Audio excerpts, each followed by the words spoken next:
Hello, कैसे हैं आप सभी। स्वागत है आप सभी के अपने YouTube चैनल और बउआ वाला channel online GK GS classes में। आज की यह क्लास आप लोगों के लिए होने वाली है खास, क्योंकि आज की इस क्लास में हम आपको बताएंगे कि हिंदी में जो लॉन्ग क्वेश्चन आंसर पूछता है और खासकर क्वेश्चन पूछता है कि चैप्टर का नाम दिया रहेगा और कहेगा कि इसका सारांश लिखिए, तो वो क्वेश्चन को हम लोग सॉल्यूशन कैसे करेंगे और बिना रटे हुए आप जो है सारांश लिखना आज के इस वीडियो में सीख जाएंगे। ये मेरा वादा है आप सभी से। तो चलिए आज की इस जो है सभा को हम लोग शुरू करते हैं।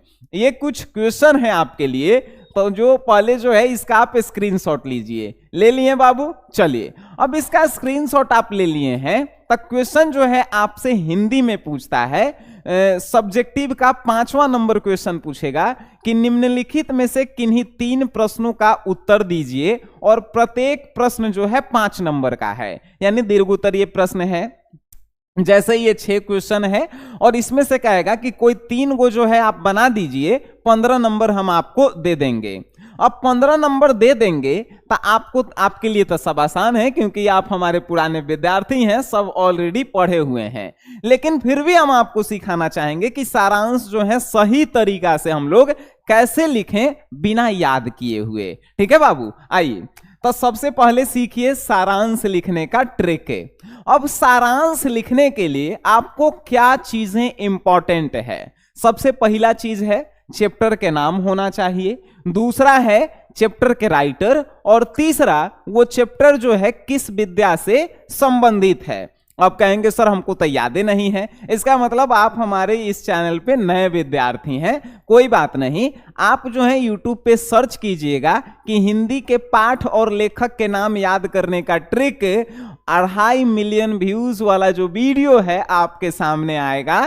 ठीक है, तो उसमें आपको याद हो जाएगा। एग्जाम्पल से हमारे सब लेखन के याद हैं जो पुराने हैं। 30 के राइटर उदय प्रकाश भाई। नामवर सिंह किस चैप्टर के हैं? प्रगीत और समाज। ये तो एकदम दिमाग में घुस गया है कि नहीं? उषा चैप्टर शमशेर बहादुर सिंह, पूरा चैप्टर घुस गया होगा। चलिए तो इतना याद है। अब जो है आपको कौन सा जो है पाठ किस विद्या से संबंधित है पता ही है। सिपाही की मां ओ मोहन राकेश का है, तो वो जो है एगो एकांकी है। जूठन क्या है? आत्मकथा है। शिक्षा क्या है? संभाषण है। ये सब भी आपको याद करवा दिया गया है। तो अब जो है सारांश आप लिख लेंगे। कैसे लिखेंगे आइए सिखाते हैं। देखिए क्वेश्चन कहां है आपसे कि देखिए पहला नंबर कि जूठन शीर्षक आत्मकथा का सारांश लिखिए।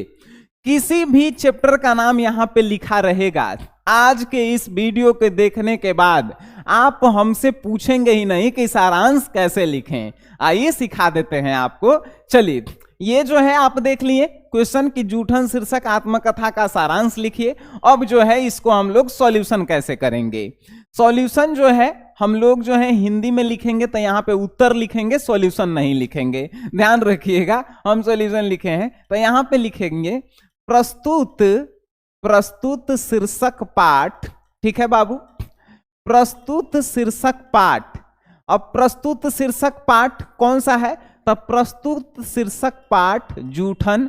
जूठन को जो है हम लोग डबल इन्वर्टेड कॉमा से घेर देंगे जाहिर करने के लिए कि इसी पाठ का जो है हम लोग सारांश लिख रहे हैं। तो प्रस्तुत शीर्षक पाठ जूठन ओम प्रकाश वाल्मीकि जी द्वारा, ओम प्रकाश वाल्मीकि जी द्वारा रचित, वाल्मीकि जी द्वारा रचित आत्मकथा है। क्या है मेरे बाबू? तो आत्मकथा है। क्या है? आत्मकथा है। इतना आपको लिखना है। अब देखिए आप जो है किसी भी चैप्टर का सारांश लिखिए। फॉर एग्जाम्पल हम आपको जो है यहां पे क्वेश्चन नंबर 2 है लिखल, शिक्षा शीर्षक लेख का सारांश लिखिए। आप कैसे लिखेंगे? तो यहां पे लिखेंगे कि प्रस्तुत शीर्षक पाठ शिक्षा के तो जे कृष्णमूर्ति जी द्वारा रचित संभाषण है। चेंज क्या करना है? पाठ के नाम, लेखक के नाम और यहां पे शिक्षा, यानी कि कौन सी विद्या से संबंधित है। बात समझ गए? तो ये जो है आप लिख लेंगे। जब इतना लिख लेंगे तब पैराग्राफ चेंज करके आप क्या लिखेंगे? प्रस्तुत शीर्षक पाठ जूठन ओम प्रकाश वाल्मीकि जी द्वारा रचित आत्मकथा है जिसमें लेखक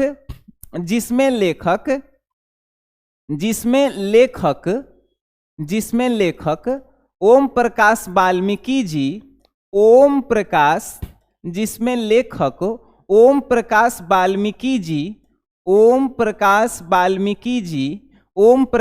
वाल्मीकि जी अपने संघर्ष के दिनों के बारे में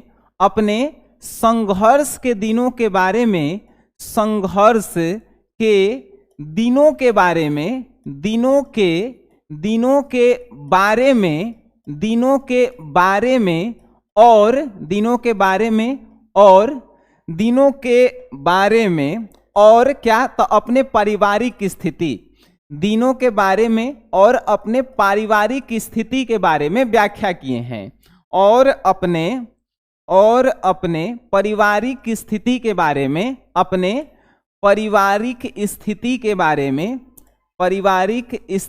बारे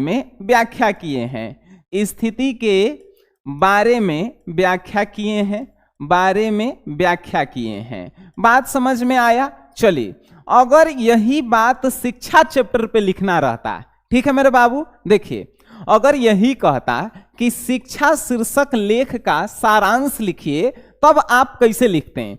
बस सेम कंडीशन हम लोग अप्लाई करते हैं। यहां पे लिखते हैं प्रस्तुत शीर्षक पाठ शिक्षा जे कृष्णमूर्ति जी द्वारा रचित संभाषण है जिसमें लेखक जे कृष्णमूर्ति जी शिक्षा के बारे में बताते हुए कहते हैं कि वास्तविक शिक्षा क्या है। बात समझ गए? अगर आप एक एक चैप्टर हमसे पढ़े हुए हैं हिंदी, तो हिंदी में इस बार 100 में 100 लाना है। ध्यान रखिएगा, जब इतना हम लोग लिख दिए तब 5 नंबर के बात है, 2 नंबर यहां पे हम लोग कंप्लीट कर चुके हैं, बाकी बचा है 3 नंबर। अब 3 नंबर में फिर यहां से हम लोग पैराग्राफ चेंज करेंगे। जो हम पूरा कहानी आपको सुनाए हैं कि जूठन में जो है ओम प्रकाश वाल्मीकि जो है एक बच्चा है, वो जो है सरकारी स्कूल में पढ़ रहे हैं और उनके माता पिता जो है किसी के यहाँ काम करता है। पिताजी जो है बाहर के काम करती हैं, तो माँ जो है उनके घर के जो है गोबर वाला जो है गोबर गौशाला में से गोबर उठाने का काम करती है। और उसके जो है माता पिता जो है जूठन मांग करके जो है लाते हैं, उसी से खाना, उसी को जो है सुखा कर जो है धूप में, और उसी को जो है फिर उबाल कर खाते हैं। और फिर ओम प्रकाश वाल्मीकि जी बताते हैं कि एक समय था जब एक गांव में जो है जिस गौशाला में मेरी माँ काम करती थी, तो उसका गाय मर गया था, तो उसका चमड़ा उतारने के लिए हम गए थे, तो हमको जो है मेरे चाचा के साथ भेज दिया गया था। तो वो चमड़ा लेकर जो है हम मार्केट से अपने स्कूल से गुजर रहे थे, तो किन किन परिस्थितियों का सामना करना पड़ा था हमें। बात समझ में आ रही है? और ये पूरा कहानी सारांश मीन्स होता है मेरे लाडलों, मेरे सुकूनों, कि किसी भी चीज को जो है शॉर्ट में लिखना और अपनी भाषा में लिखना। बात समझ में आ रही है? सारांश मीन्स वही होता है। तो इतना तो हर एक चैप्टर में ही लिखना है, इतना हर एक चैप्टर में लिखना है। और उसके बाद उस पूरे कहानी को जो आप हमसे पढ़े हैं उसको जो है पैराग्राफ चेंज करके छाप देना है। ध्यान रखिएगा, अगर 5 नंबर के क्वेश्चन आता है तो कम से कम 1 पेज और ज्यादा से ज्यादा 2 से 2.5 पेज में आंसर देना होता है, ठीक है? यानी कि 150 से लेके 250 शब्दों में आपको उत्तर देना है। तो 1 पेज कम से कम होना चाहिए और ज्यादा से ज्यादा 2 से 2.5 पेज में उत्तर होना चाहिए। ध्यान रखिएगा, पूरा कहानी जब लिखेंगे तो नहीं जाएगा जी 2-2.5 पेज में। जितना आपको कहानी याद है उतना लिखेंगे, ये नहीं कि बीच में 1-2 लाइन कहानी में भुला गए, तो वैसा नहीं, किसी भी कहानी को शॉर्ट में बना के। अब मान के चलिए कहेगा कि शनि सर के ऊपर सारांश लिखिए, तो आप शनि सर के लेके जन्म कब हुआ, कहां हुआ, कैसे हुआ, ये सब पूरा लिखेंगे तो समझ रहे हैं एगो किताब बन जाएगा। लेकिन किताब तो नहीं लिखना है, उसी प्रकार कहानी को शॉर्ट बना के लिखना है। ठीक है, चलिए तो आज की क्लास हमें जो है पूरा उम्मीद है कि आपको समझ में आई होगी। और ये जो हम आपको जो है 6 जो VVI क्वेश्चन बताए हैं मेरे सुकूनों, ये जो है आपको एकदम फिक्स करके दिमाग में जाना है। इसमें से एगो तो लॉन्ग क्वेश्चन जैसे फिक्स है, लॉन्ग क्वेश्चन फिक्स है कि एगो का है तो आएगा, हो सकता है कि 2 गो भी आ जाए। ठीक है, ये 6 गो में से एगो फिक्स है, कोई आएगा एगो, लेकिन जो है हो सकता है 2 गो भी आ जाए और आपकी जो है परीक्षा जो है बेहतर जाए, यही हमारी शुभकामनाएं हैं। मिलते हैं आप सभी से नेक्स्ट क्लास में एगो इंग्लिश के ट्रिक के साथ। तब तक के लिए टाटा बाय बाय, धन्यवाद।